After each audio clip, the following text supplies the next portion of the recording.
एक प्रसिद्ध राजा था जिसका नाम रामधन था। अपने नाम की ही तरह प्रजा की सेवा ही उनका धर्म था। उनकी प्रजा भी उन्हें राजा राम की तरह ही पूजती थी।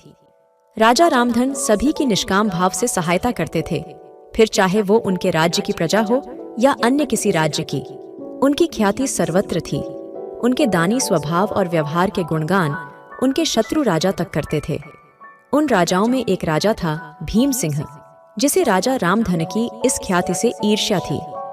उस ईर्ष्या के कारण उसने राजा रामधन को हराने की एक रणनीति बनाई और कुछ समय बाद रामधन के राज्य पर हमला कर दिया।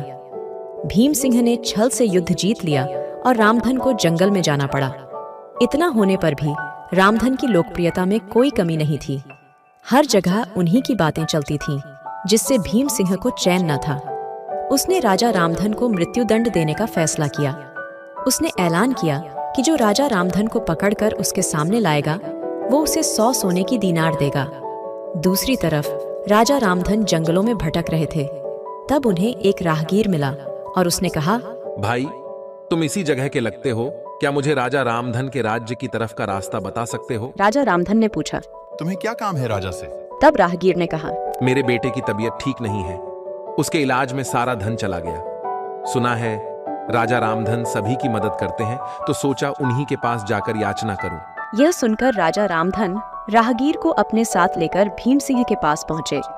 उन्हें देखकर दरबार में सभी अचंभित थे। तभी राजा रामधन ने कहा, हे राजन, आपने मुझे खोजने वाले को 100 दीनार देने का वादा किया था।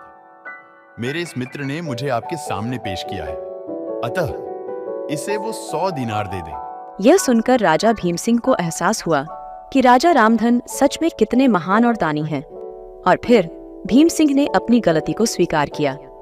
साथ ही राजा रामधन को उनका राज्य लौटा दिया और सदा उनके दिखाए रास्ते पर चलने का फैसला किया।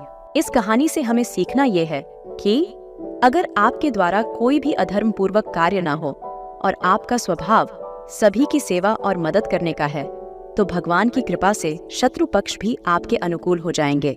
आपको यह कहानी कैसी लगी, हमें कमेंट करके जरूर बताएं। इसी तरह की शिक्षाप्रद कहानियों के लिए हमारा चैनल सब्सक्राइब जरूर कीजिएगा। जय श्री सीताराम।